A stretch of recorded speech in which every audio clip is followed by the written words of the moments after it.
menegakkan marwah MBG.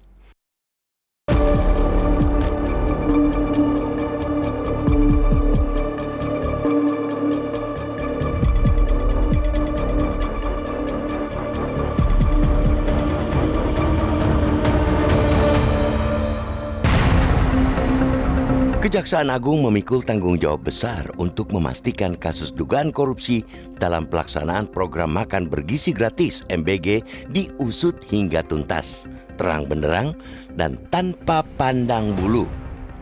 Tanggung jawab itu tidak semata untuk memenuhi rasa keadilan publik, melainkan juga menyelamatkan marwah salah satu program prioritas pemerintahan Presiden Prabowo Subianto yang menyangkut hak gizi jutaan anak Indonesia.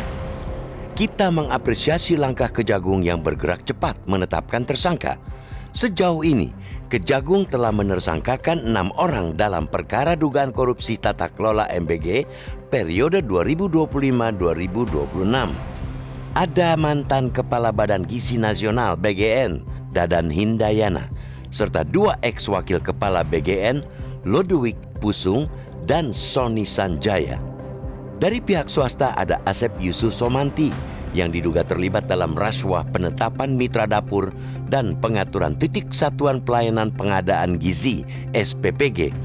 Terbaru dari pihak swasta Andri Mulyono selaku komisaris PT Yasa Arta Trimanungga dalam kaitan dugaan penggelembungan harga pengadaan sepeda motor listrik MBG.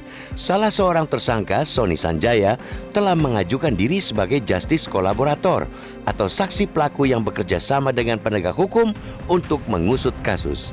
Melalui kuasa hukumnya, Sony menyatakan siap membuka tabir perkara termasuk mengungkap pihak-pihak lain yang diduga terlibat. Sony disebut kuasa hukumnya telah menyampaikan 26 nama dari berbagai kalangan yang menurutnya terkait dengan praktek rasuah MBG.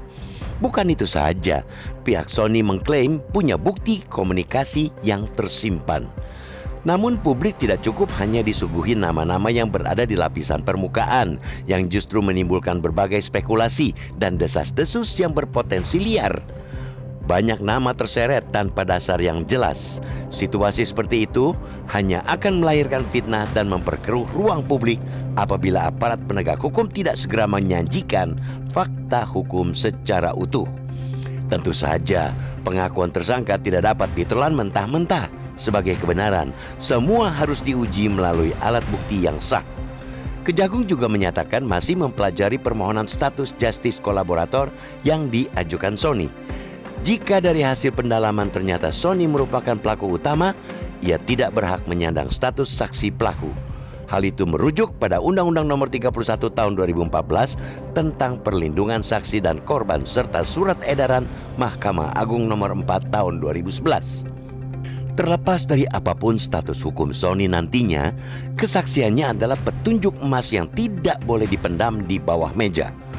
Kejagung mesti mengusut tuntas semua nama yang terseret tanpa pandang bulu. Di hadapan hukum, tidak boleh ada hak istimewa bagi siapapun, tidak peduli seberapa besar kekuatan politik atau pengaruh kelompok yang menyokong mereka.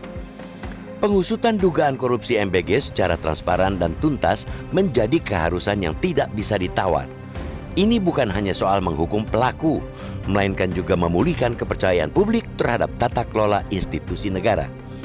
Menyelamatkan marwah program MBG hanya dapat dilakukan melalui pengusutan kasus rasuah yang membelitnya secara adil, terbuka, dan menguak semua pelaku. Dengan demikian, harapan rakyat terhadap program prioritas Presiden Prabowo dapat terus menyala di atas fondasi integritas yang kokoh.